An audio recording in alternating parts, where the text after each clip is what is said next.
In the winter of 1855, the entire Kellerman family, Heinrich, his wife Martha, and their 4 children, disappeared without a trace from their coal mine in the Kentucky Highlands. The official report claimed a catastrophic mine collapse had buried them all, yet no bodies were ever recovered. For over 3 decades, the people of Harlan County accepted this tragic explanation until a dying man's confession in 1889 revealed a conspiracy so shocking it would expose the dark birth of corporate America's most ruthless practices. What really happened to the Kellermans wasn't an accident.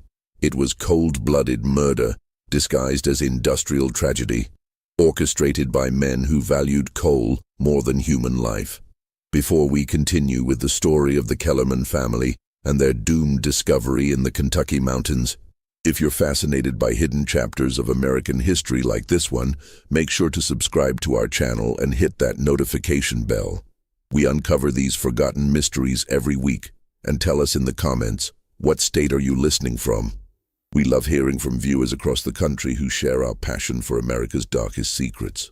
The truth about what befell the Kellermans begins not with their disappearance, but with their remarkable discovery just months before, a discovery that would seal their fate and expose the ruthless appetite of America's emerging industrial giants. The Kentucky Highlands of 1855 were a world apart from the bustling cities of the East. Nestled in the Appalachian Mountains, small communities like Pine Ridge existed in relative isolation, where families carved out modest livings from the unforgiving terrain. The region's economy had long depended on subsistence farming and small-scale logging, but whispers of coal beneath the mountains were beginning to change everything. Heinrich Kellerman had arrived in Kentucky 7 years earlier, part of the wave of German immigrants seeking opportunity in America's expanding frontier. Unlike many of his countrymen who settled in cities, Heinrich was drawn to the mountains, where his knowledge of mining, learned in the coal fields of the Ruhr Valley, might prove valuable. He purchased 43 acres of seemingly worthless rocky hillside for the modest sum of $87, much to the amusement of local residents who considered the land too poor even for grazing. Heinrich's wife Martha, a sturdy woman with calloused hands and intelligent brown eyes, had supported their move with characteristic determination. Their children, Johann, 16, Maria, 14, young Wilhelm, 11, and baby Elizabeth, barely 3, had adapted to mountain life with the resilience of youth.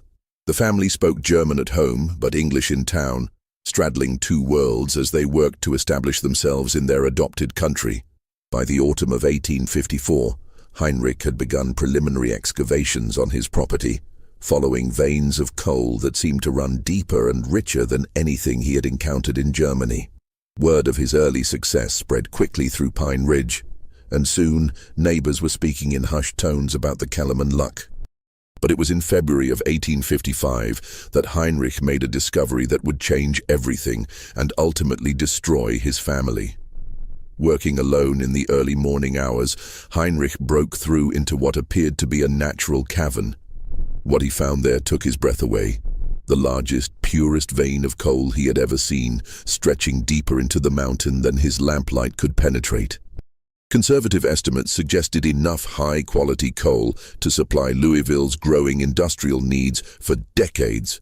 Heinrich Kellerman, the German immigrant who had bought worthless land, had stumbled upon what would later be valued at over $200,000, a fortune that would make him one of the wealthiest men in Kentucky. News of Heinrich's extraordinary discovery reached Louisville within a week, carried by a traveling merchant who had witnessed wagons of unusually fine coal leaving the Kellerman property. In the marble-columned offices of the Cumberland Coal and Rail Company, this intelligence was received with intense interest and growing alarm.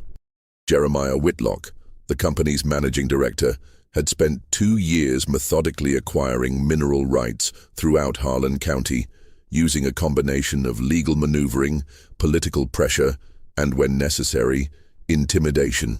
His operation was part of a larger strategy to monopolize Kentucky's coal resources as the nation's appetite for fuel grew insatiable. The railroad boom, Expanding factories and America's rapid industrialization had made coal the new gold, and men like Whitlock intended to control every ounce of it. The Kellerman property represented a critical gap in Whitlock's empire.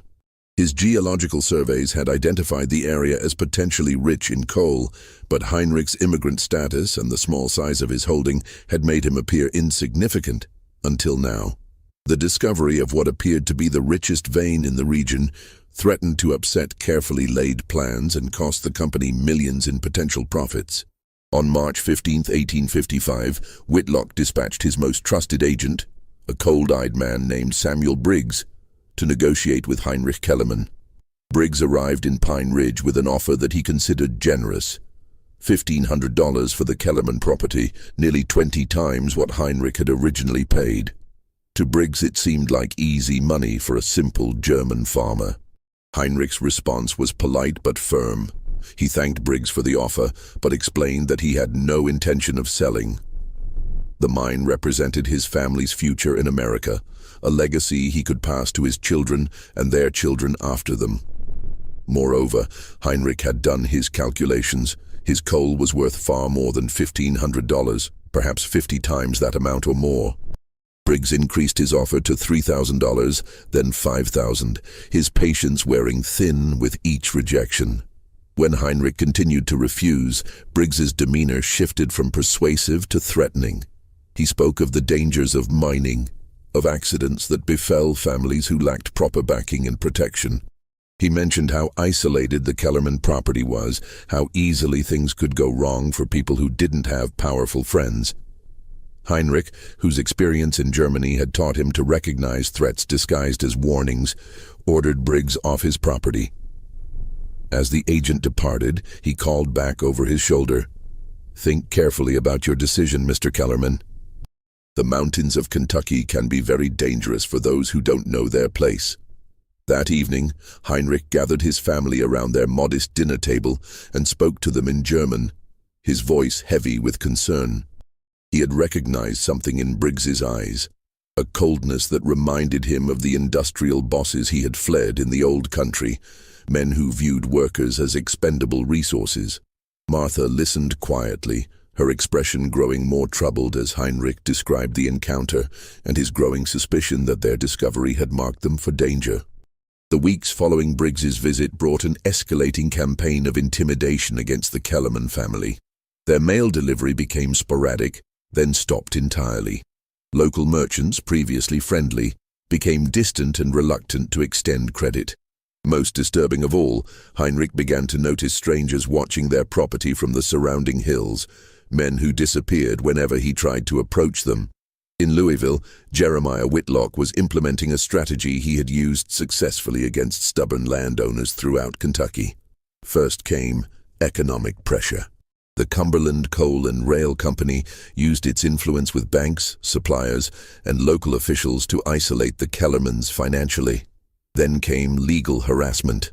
Spurious claims were filed questioning the validity of Heinrich's land purchase, forcing him to spend precious resources on lawyers and court fees. But Heinrich proved more resilient than Whitlock had anticipated. The German immigrant had documented every aspect of his land purchase meticulously, and his legal position was unassailable. More frustratingly for Whitlock, Heinrich had begun negotiating directly with coal dealers from Cincinnati and Nashville, bypassing Louisville entirely and commanding premium prices for his superior product. By November of 1855, the Cumberland Coal and Rail Company was facing a crisis. Heinrich's independent operation was not only costing them potential profits, but also inspiring other small landowners to resist the company's buyout offers. Word was spreading throughout the Kentucky coal regions that a simple immigrant had defied the powerful corporation and won. Whitlock's carefully constructed monopoly was beginning to unravel. The solution, when it came, was suggested by Samuel Briggs during a private meeting in Whitlock's office on a cold December evening. Briggs had spent months studying the Kellerman operation, noting its isolation, the family's work patterns, and the layout of their mine. He presented his employer with what he called a permanent solution to our Kentucky problem. The plan was diabolical in its simplicity. The Kellermans worked their mine during the harshest winter months when surface farming was impossible. They typically entered the mine before dawn and worked until late evening, the entire family contributing to the operation. An accident during the winter months would be easily explained. Mines were dangerous places, and immigrant families often lacked proper safety procedures. Whitlock initially hesitated, understanding the implications of what Briggs was suggesting. But the potential profits were too great, and the threat to his empire too serious. The Kentucky coal industry was worth millions, and the Kellermans had made themselves an obstacle to progress. In the ruthless calculus of America's Gilded Age capitalism, 5 lives weighed little against such vast economic interests. The final decision was made on December 10, 1855. Whitlock authorized Briggs to proceed with what company records would later euphemistically refer to as the Pine Ridge solution.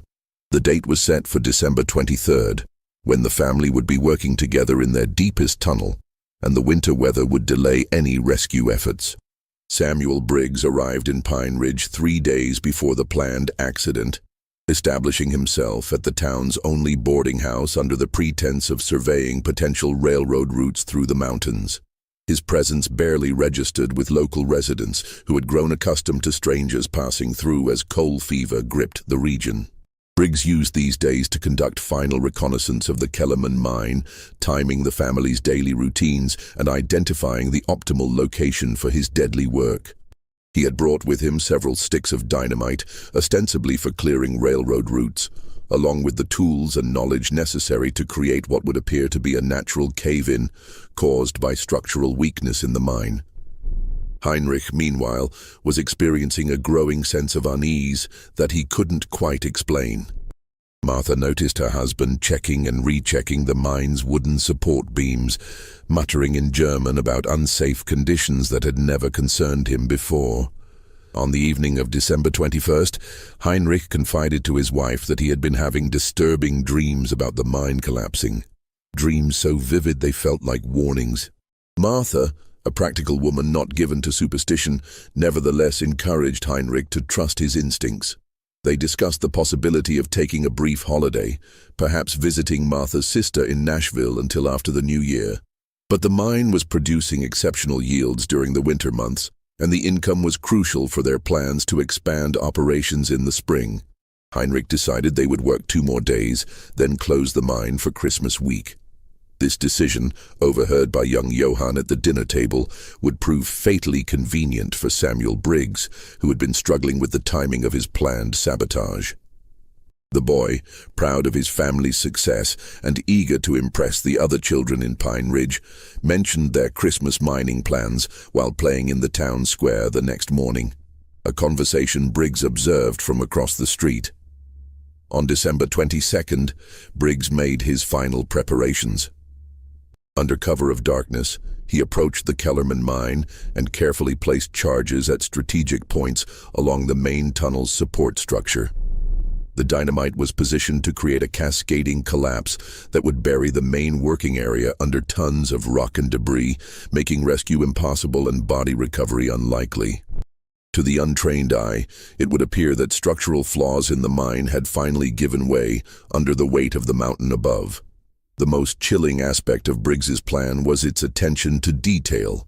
He had studied mining accidents throughout Appalachia and knew exactly how to create a collapse pattern consistent with natural causes.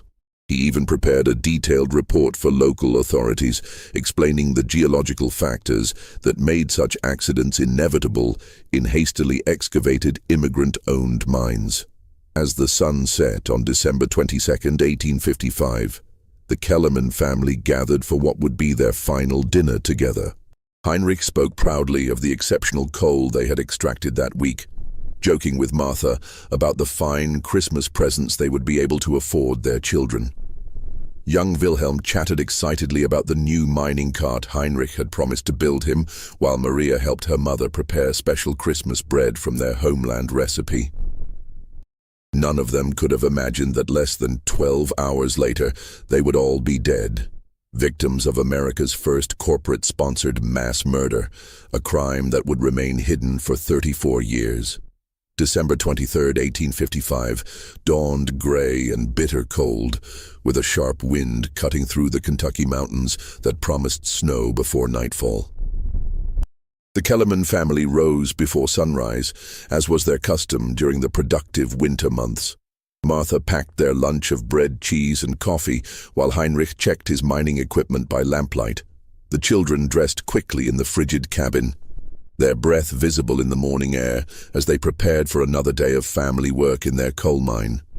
Samuel Briggs watched from a concealed position nearly a quarter-mile away, using field glasses to observe the family's morning routine. He had positioned himself on a ridge that provided clear sight lines to both the mine entrance and the access road, ensuring he could monitor the timing of his trap while maintaining distance from the coming explosion. His pocket watch showed 6:47 a.m. when Heinrich lit the first lantern and led his family into the tunnel that would become their tomb. Inside the mine, the Kellermans worked with the efficiency born of months of practice.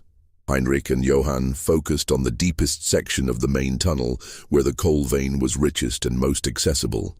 Martha and Maria sorted and loaded the coal into wooden carts, while young Wilhelm helped by carrying smaller pieces and keeping the lanterns properly positioned. Baby Elizabeth played nearby, watched carefully by her older sisters in the relative warmth of the underground chamber.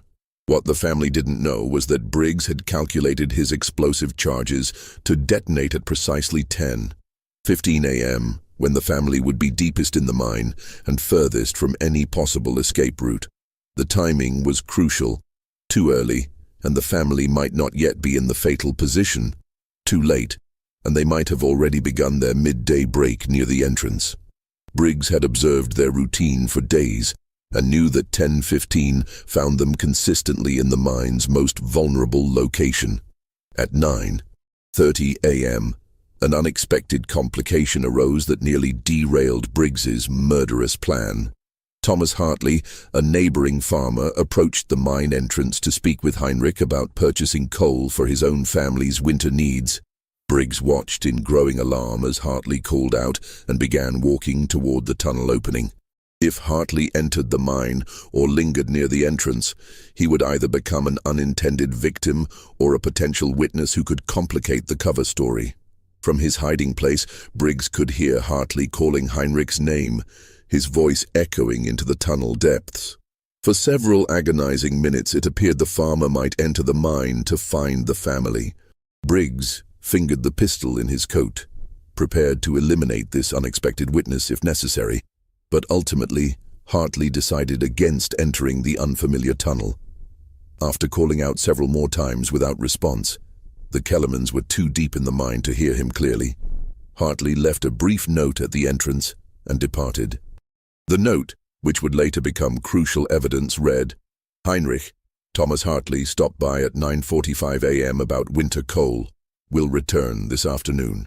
Th."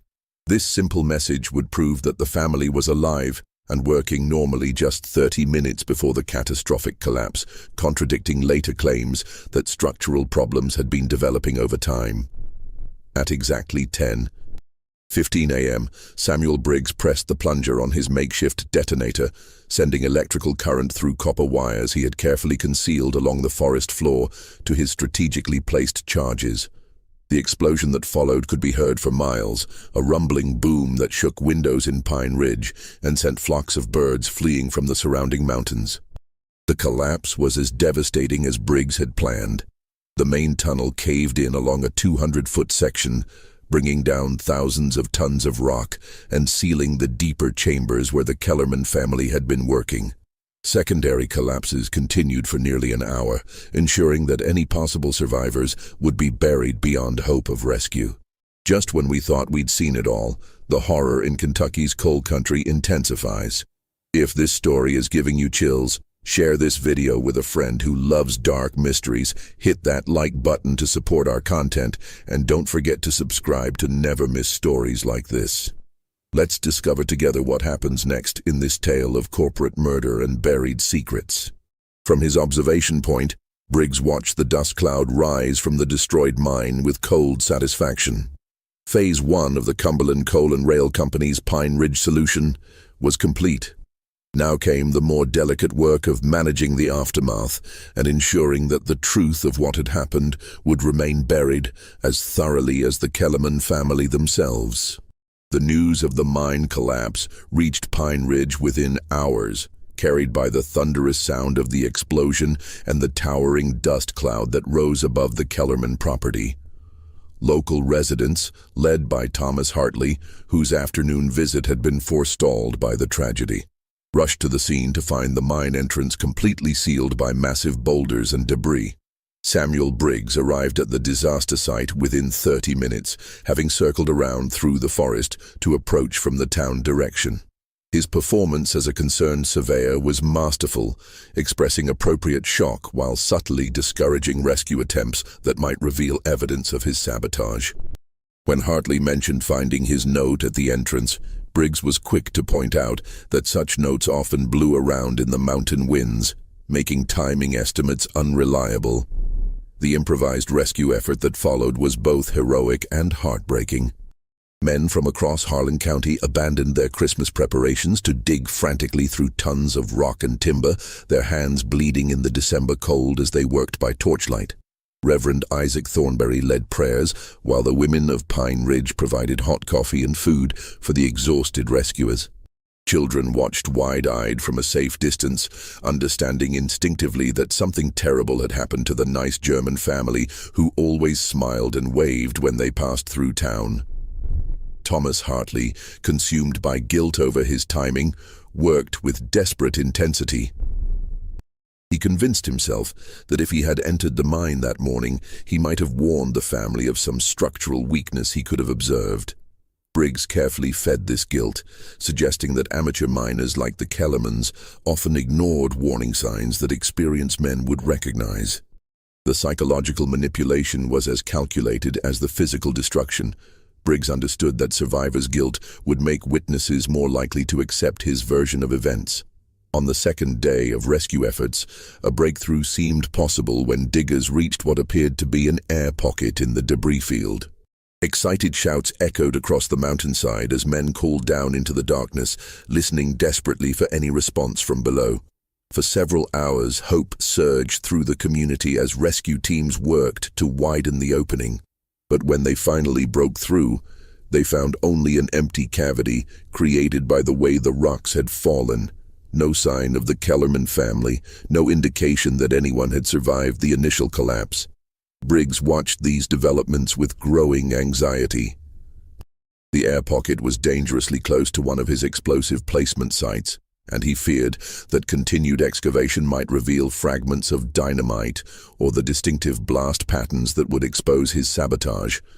Working carefully, he convinced the rescue leaders that the cavity's instability made further digging too dangerous.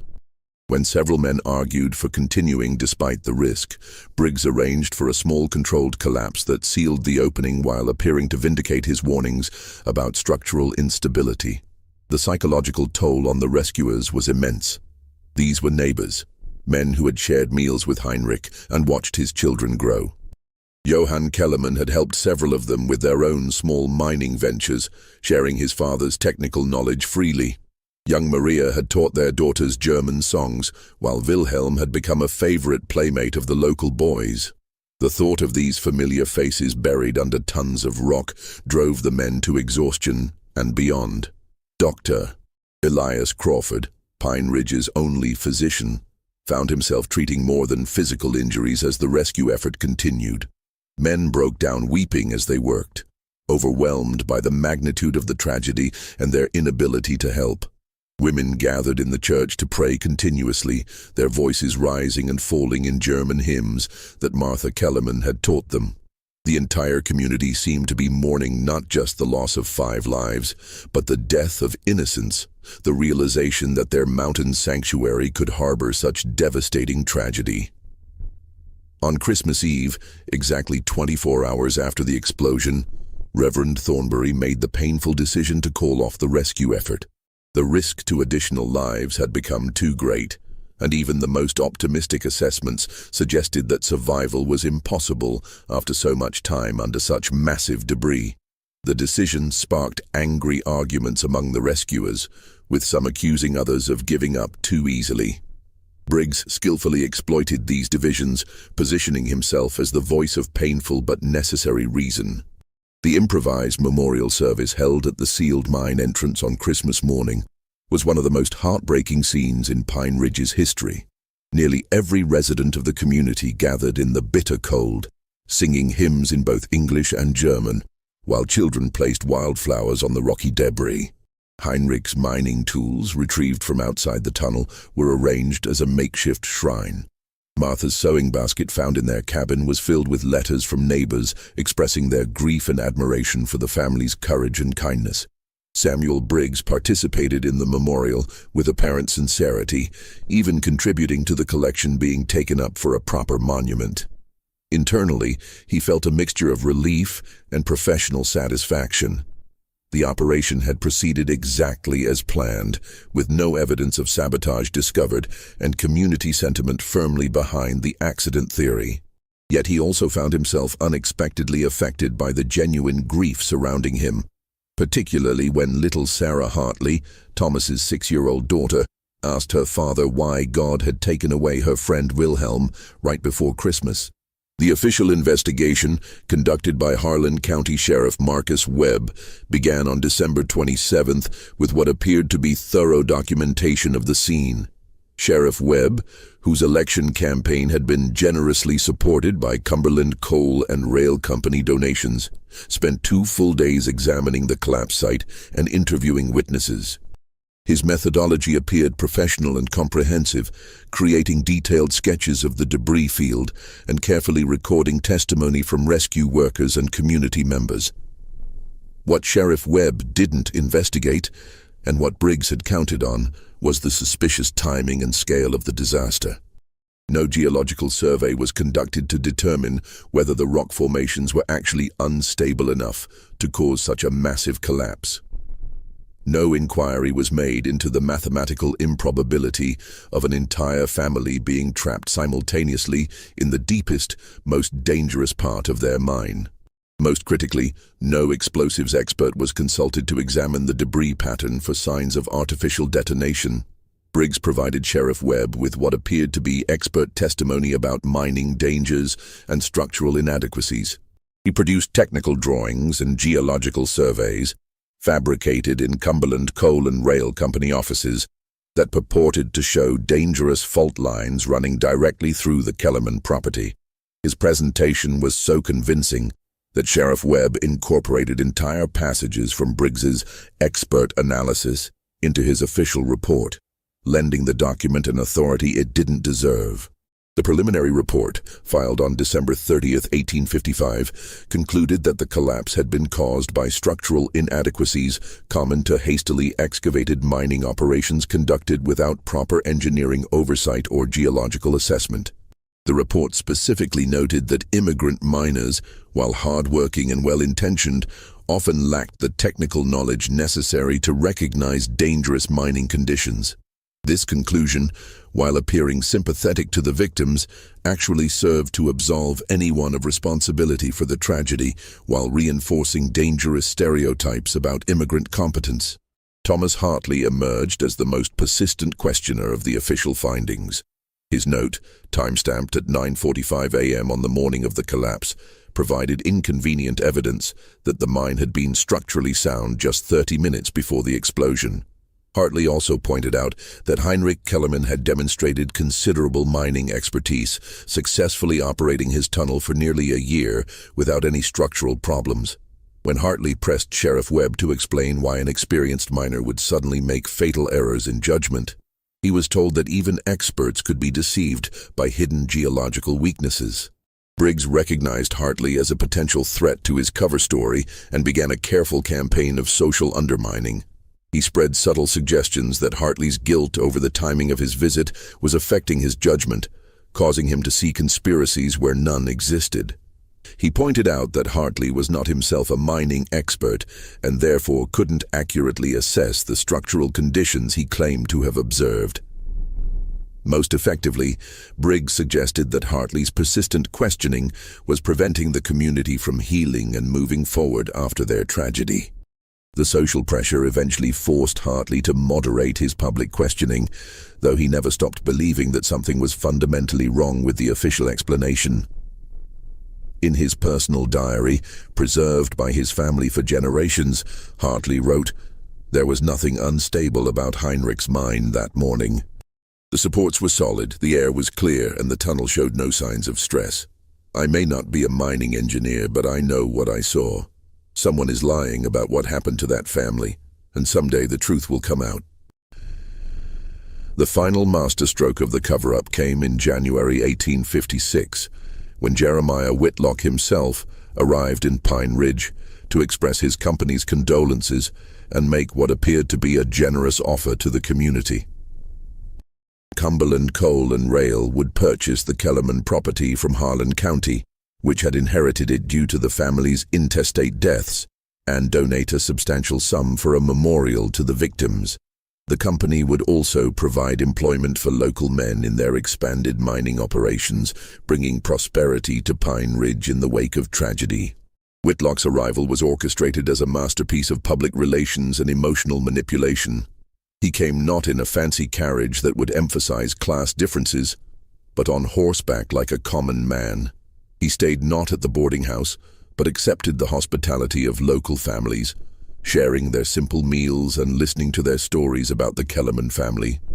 His expressions of grief appeared genuine, and his promises of economic opportunity offered hope to a community struggling with both mourning and winter hardship. The community meeting where Whitlock presented his proposal was held in the Pine Ridge Church, with nearly every adult resident in attendance. Whitlock spoke movingly about the tragedy, describing Heinrich Kellerman as a symbol of American opportunity and immigrant determination. He promised that Cumberland Coal and Rail would honor the family's memory by developing their discovery responsibly, ensuring that their sacrifice would benefit the entire community.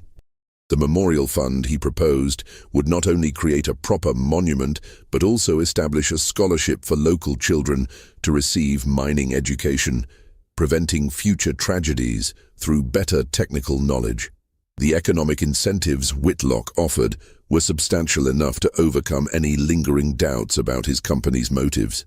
Pine Ridge was an isolated community with limited opportunities for steady employment, and the promise of well-paying mining jobs for local men represented a transformation of their economic prospects. Whitlock carefully emphasized that his company's advanced mining techniques and professional supervision would eliminate the dangers that had claimed the Kellerman family, turning their tragedy into a catalyst for progress and safety.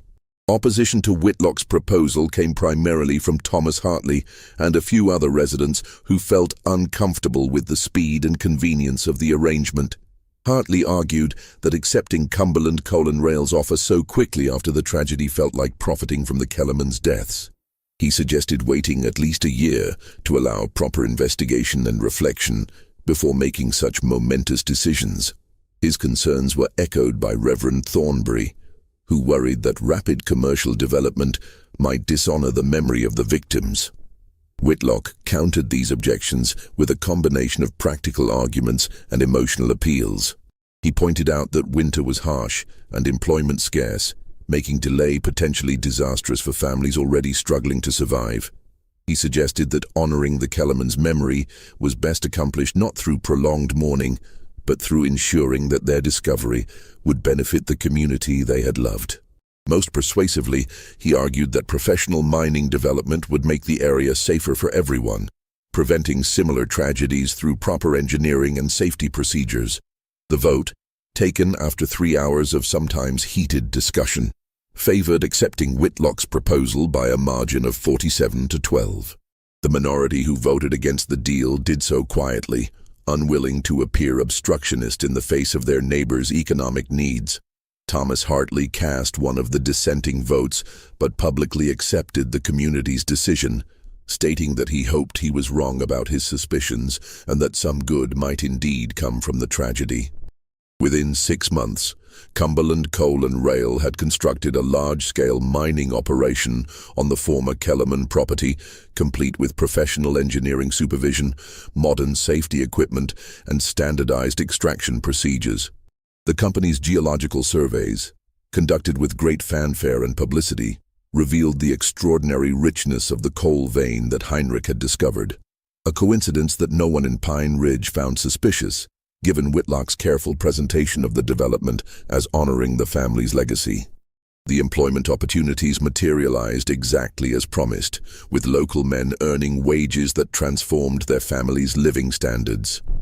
New houses were built, children received better education, and Pine Ridge evolved from an isolated mountain community to a prosperous mining town.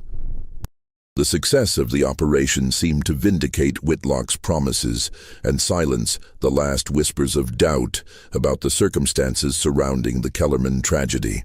Samuel Briggs remained in the area for several months, ostensibly to oversee the railroad surveying that had been his original cover story. His presence provided continuity and reassurance as the community adapted to its new relationship with Cumberland Coal and Rail. He was careful to maintain his image as an impartial expert who had helped the community understand their tragedy and move forward constructively. When he finally departed Pine Ridge in the summer of 1856, he was thanked publicly for his assistance during their time of crisis. By 1857, the Kellerman family had been largely forgotten, except as a cautionary tale about the dangers of amateur mining and the importance of professional supervision. Their names appeared on a modest but dignified stone memorial in Pine Ridge's cemetery, listing them as victims of an industrial accident. The memorial, funded jointly by Cumberland Coal and Rail Company and community donations, bore an inscription that would later prove darkly ironic. In memory of the Kellerman family, taken by the mountain they loved. Their sacrifice paved the way for progress and prosperity. The inscription reflected the community's genuine desire to find meaning in tragedy, but it also served Cumberland Coal and Rail's interests by reinforcing the narrative that the family's deaths had been a necessary sacrifice for economic development. The word sacrifice was particularly insidious, suggesting a voluntary offering rather than a calculated murder, while progress and prosperity positioned their deaths as a foundation for community advancement rather than corporate profit.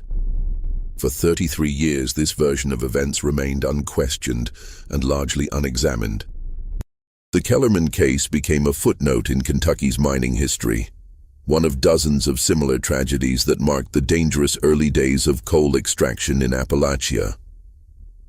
Mining safety advocates occasionally cited the case as an example of why professional oversight was essential, but none questioned whether the family's deaths had been preventable through means other than better engineering.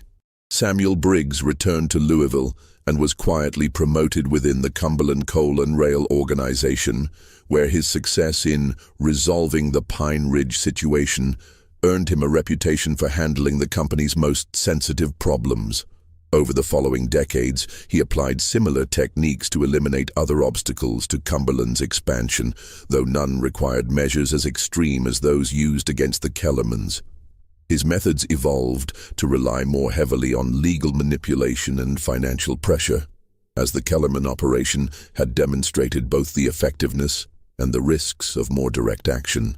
Jeremiah Whitlock became one of Kentucky's most prominent and respected businessmen, using the profits from the Kellerman coal vein to expand Cumberland Coal and Rail into one of the largest mining operations in the southeastern United States. He was celebrated as a visionary industrialist who had brought prosperity to previously isolated mountain communities, and his company's safety record, carefully maintained through professional engineering and worker training programs, became a model for the industry. The irony that Whitlock's reputation for safety and worker welfare was built on the foundation of a mass murder was lost on everyone except a small circle of Cumberland executives who knew the truth about Pine Ridge. These men maintained their silence through a combination of shared guilt, mutual self-interest, and the understanding that revealing the truth would destroy not only their own careers, but the livelihoods of thousands of workers whose families depended on Cumberland's continued success. But secrets, like coal seams, have a way of working their way to the surface over time, and the truth about the Kellerman family's murder carried within it the seeds of its own eventual revelation. The truth about the Kellerman family's murder began to emerge in the spring of 1889, 34 years after their deaths, through a series of events that even Samuel Briggs couldn't have anticipated. The catalyst was Briggs himself, now 67 years old and dying slowly from the lung disease that had claimed so many men who worked around coal dust their entire lives. As Briggs lay on his deathbed in Louisville's Charity Hospital, he was visited by Father Michael O'Brien, a Catholic priest who ministered to the city's poor and dying. Father O'Brien was an Irish immigrant himself, a man whose own experiences with poverty and discrimination had made him particularly sensitive to the struggles of working families. His reputation for compassion and discretion had made him a trusted confidant for many of Louisville's industrial workers who often carried burdens of guilt and fear related to their employers' questionable practices. What began as a routine last rites visit became something far more extraordinary when Briggs, delirious with fever and racked by guilt that had festered for 3 decades, began confessing to crimes that O'Brien initially dismissed as the ravings of a dying man. The priest had heard many deathbed confessions over his 20-year ministry, and experience had taught him to distinguish between genuine admissions and the phantoms of guilt-ridden minds approaching death. But as Briggs spoke, his account became too detailed and consistent to ignore. He described the Kellerman property with perfect accuracy, down to the specific types of timber Heinrich had used for tunnel supports and the exact configuration of the mine's ventilation system. He recalled conversations with Jeremiah Whitlock verbatim, including private discussions that had taken place in locked offices with no other witnesses present. Most unsettling of all, Briggs provided specifics about the family's final morning that had never been made public. Their breakfast routine, the children's conversations, Martha's concerns about the weather, details he could only have known through the careful surveillance that had preceded their murder. Father O'Brien found himself listening to a confession unlike any in his experience. Briggs described the technical aspects of his sabotage with the precision of an engineer, explaining how he had calculated explosive placement to create a collapse pattern that would appear natural to investigators. He detailed the psychological manipulation he had used during the rescue effort, the way he had exploited community grief to discourage thorough investigation, and the systematic destruction of evidence that might have revealed his involvement. The most chilling aspect of Briggs's confession was his apparent pride in the technical elegance of his crime, even as he expressed genuine remorse for its human cost. He spoke of the operation as a masterpiece of planning and execution, a perfect murder that had remained undetected for over 3 decades. Yet he also wept as he described watching little Wilhelm Kellerman play in the town square, knowing that the boy would be dead within days. The contradiction between professional satisfaction and human guilt had apparently tormented Briggs for years, contributing to the drinking problem that had accelerated his physical decline. Father O'Brien, bound by the seal of confession but deeply troubled by what he had heard, faced an extraordinary moral and ethical dilemma. The magnitude of the crime Briggs described, the calculated murder of an entire family for corporate profit, demanded justice, even decades after the fact. Yet his sacred obligation to maintain the confidentiality of confession prevented him from directly revealing what he had learned. The priest spent sleepless nights wrestling with the competing demands of his religious duties and his moral outrage. The solution O'Brien eventually devised required careful navigation of both canon law and his own conscience. While he could not reveal the specific contents of Briggs's confession, he could undertake his own investigation into the Kellerman case and arrange for evidence to be discovered through seemingly independent research. This approach would honor the seal of confession while still pursuing justice for the victims, though it would require months of painstaking detective work. Father O'Brien began his investigation by examining public records related to the Kellerman case, starting with newspaper accounts of the mine collapse and the official investigation report filed by Sheriff Webb. What he discovered immediately raised questions about the thoroughness and objectivity of the original inquiry.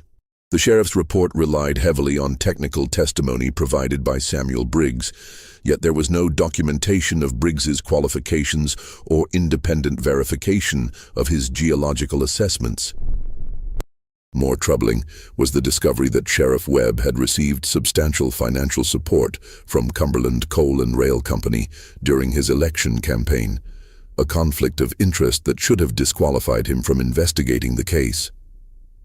O'Brien found records showing that Cumberland had been the sheriff's largest single contributor, providing funds that had been crucial to his victory over a more experienced opponent.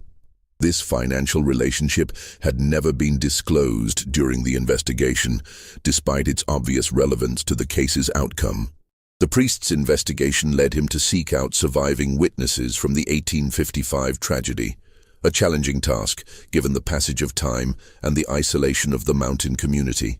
Many of the original residents had died or moved away, but O'Brien eventually located several elderly individuals who retained clear memories of the events surrounding the mine collapse. Their accounts, when compared with the official record, revealed significant discrepancies that had been overlooked or ignored during the original investigation.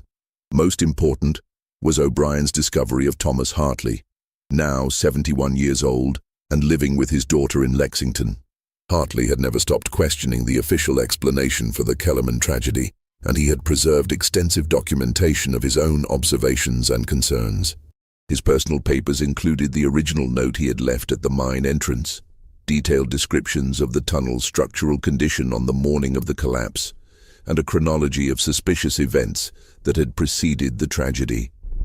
Hartley's documentation provided Father O'Brien with crucial corroboration for elements of Briggs's deathbed confession.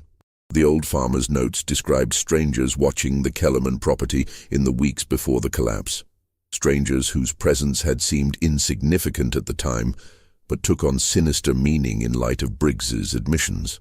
Hartley had also documented the economic pressure and legal harassment that the family had faced, pressure that the official investigation had dismissed as irrelevant to the mining accident.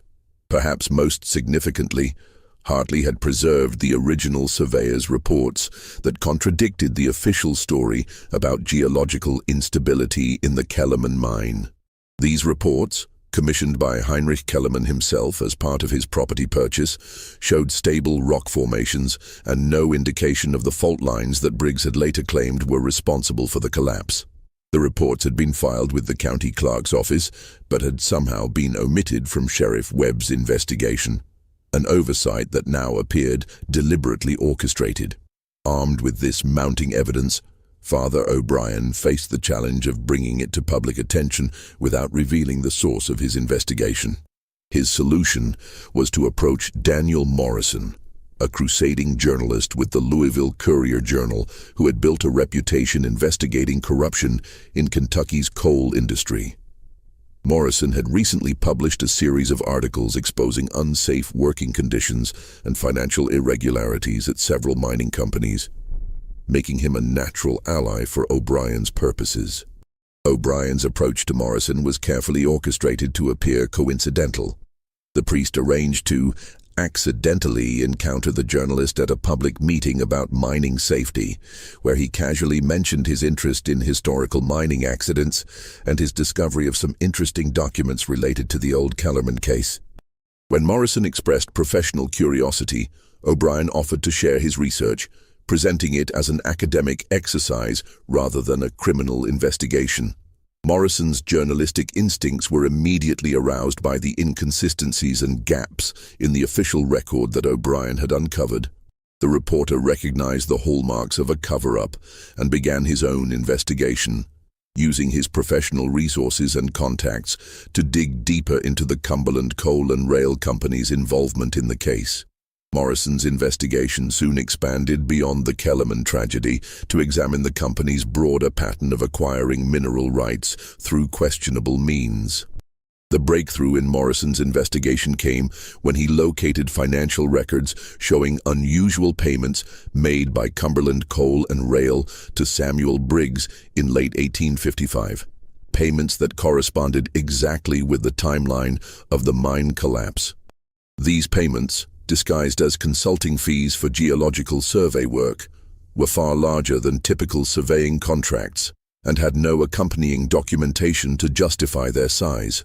When Morrison traced Briggs's subsequent career with Cumberland, he found a pattern of similar payments coinciding with the company's acquisition of other disputed properties.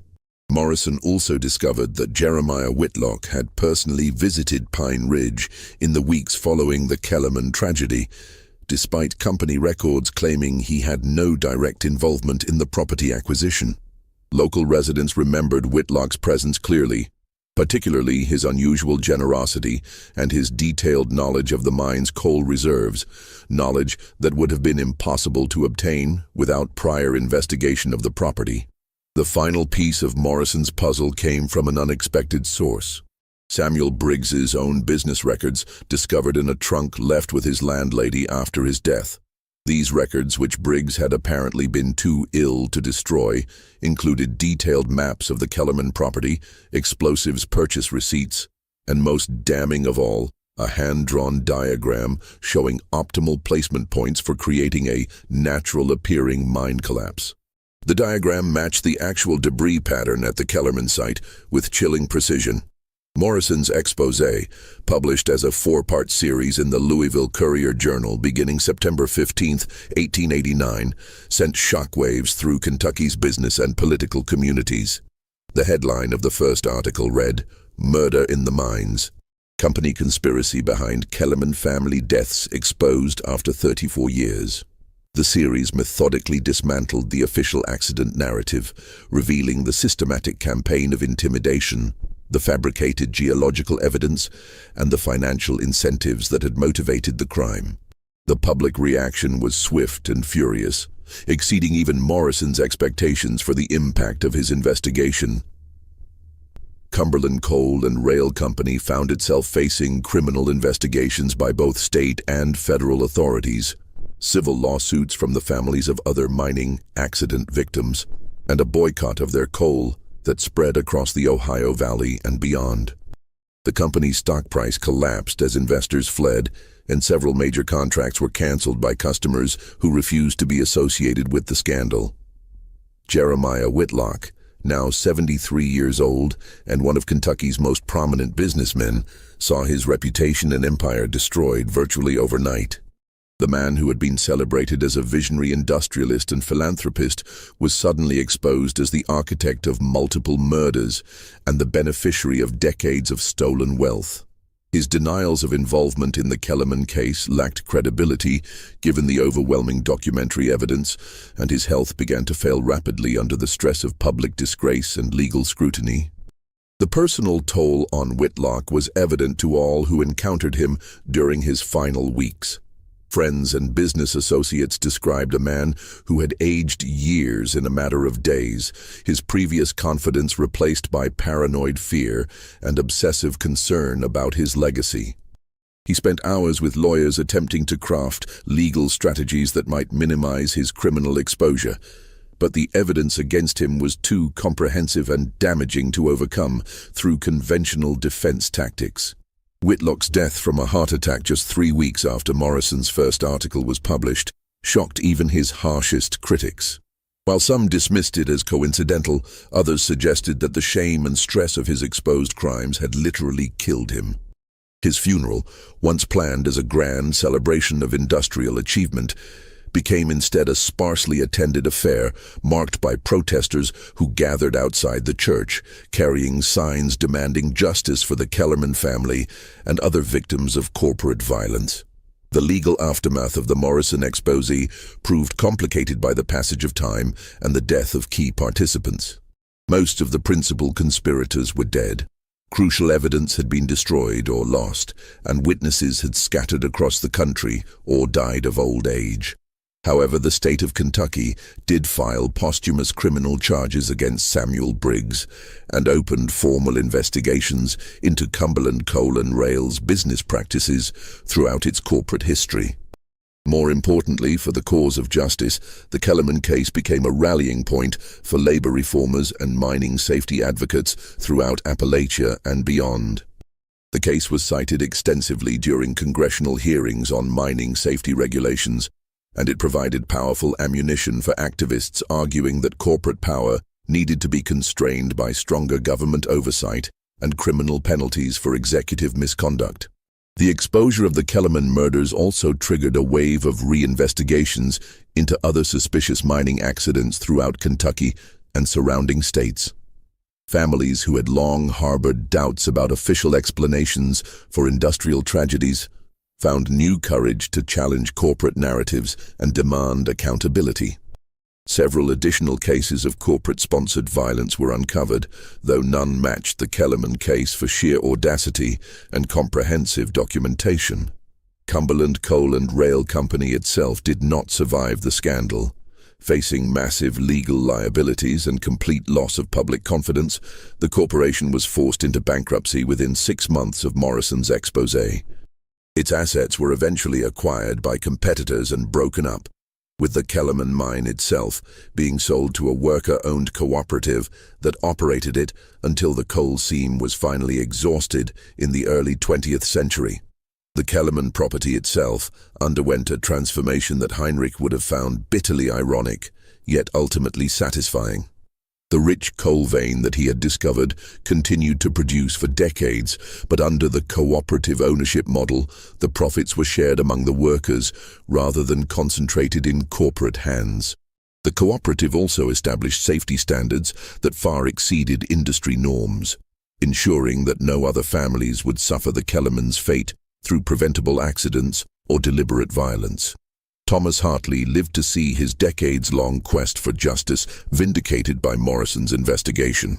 The old farmer, now regarded as a hero for his persistent questioning of official narratives, spent his remaining years speaking to mining communities about the importance of holding corporations accountable for their actions. His personal documentation of the Kellerman case became part of the Kentucky State Archives, preserving for future generations a detailed record of how ordinary citizens could challenge powerful interests through careful observation and unwavering commitment to truth. Father Michael O'Brien continued his ministry among Louisville's working poor, but the Kellerman case marked him profoundly and shaped his subsequent advocacy for social justice causes. He never publicly revealed his role in exposing the murders, maintaining the confidential nature of his investigation until his own death decades later. However, his private papers, discovered after his death, documented his careful navigation of the ethical challenges posed by Briggs's confession and his innovative approach to pursuing justice while honoring religious obligations. The broader impact of the Kellerman case extended far beyond Kentucky's coal fields. The scandal was covered extensively by newspapers throughout the United States and became a symbol of the excesses and moral failures of America's Gilded Age capitalism. Labor leaders and social reformers cited the case as evidence that corporate power posed fundamental threats to democratic values and individual rights, arguments that would gain increasing political support in the progressive era reforms of the early 20th century. In 1955, exactly 100 years after the family's murder, the mine was finally exhausted and abandoned after a century of production that had generated millions of dollars in wealth. Local historians, working with descendants of Pine Ridge families and labor organizations, established a proper memorial at the site, not to industrial accident victims, but to the Kellerman family, murdered for the crime of standing in the way of corporate greed and representing the promise of economic independence that America offered to its immigrants. The memorial, constructed from the same limestone that Heinrich had quarried from his property, bears an inscription that tells the true story of the family's fate. Heinrich, Martha, Johann, Maria, Wilhelm, and Elizabeth Kellerman. German immigrants who came to America seeking opportunity and found instead that even in the land of the free, some lives were considered expendable when measured against corporate profits. Murdered December 23, 1855, for the crime of refusing to surrender their dreams to industrial greed. Today, the overgrown entrance to the old mine serves as a stark reminder of America's industrial past and the human cost of unchecked capitalism. The site has become a destination for historians, labor activists, and tourists interested in the hidden stories of American economic development. Educational programs conducted at the memorial help visitors understand how the Kellerman tragedy reflected broader patterns of corporate violence and worker exploitation that shaped the nation's industrial transformation. The memorial also includes a museum displaying artifacts from the investigation that exposed the murders. Morrison's original articles, Father O'Brien's research notes, Thomas Hartley's documentation, and even some of Samuel Briggs's planning materials recovered after his death. These exhibits help visitors understand not only what happened to the Kellerman family, but how the truth was eventually uncovered through the courage and persistence of individuals who refused to accept official lies. Perhaps most importantly, the Kellerman case continues to serve as a cautionary tale about the dangers of concentrated corporate power and the importance of independent journalism, community activism, and moral courage in holding powerful institutions accountable. The story has been taught in schools throughout Kentucky and beyond as an example of how ordinary citizens can challenge injustice and eventually prevail against seemingly insurmountable odds. The case also illustrates the long arc of historical justice, how crimes that seem perfectly concealed can eventually be exposed through the convergence of human conscience, documentary evidence, and changing social attitudes that make previously acceptable behavior suddenly unthinkable. The 34-year delay between the murders and their exposure demonstrated both the power of corporate influence to suppress truth and the ultimate futility of attempting to bury moral crimes beneath layers of official narrative and social complicity. The Kellerman case reveals a disturbing truth about America's Gilded Age. Behind the celebrated stories of industrial progress and economic expansion lay countless hidden tragedies. Families destroyed not by accident or fate, but by the calculated cruelty of men who valued coal more than human life. Yet it also demonstrates the redemptive power of truth-telling and the possibility that justice, however delayed, can eventually prevail when individuals of conscience refuse to let crimes remain buried beneath official lies and corporate propaganda. What do you think of this story? Do you believe justice was ever truly served for the Kellerman family? Or does the 34-year delay represent a fundamental failure of American institutions to protect vulnerable citizens from corporate violence? How many other similar crimes might remain buried beneath the official histories of America's industrial development? Leave your comment below and share your thoughts about this dark chapter of American capitalism.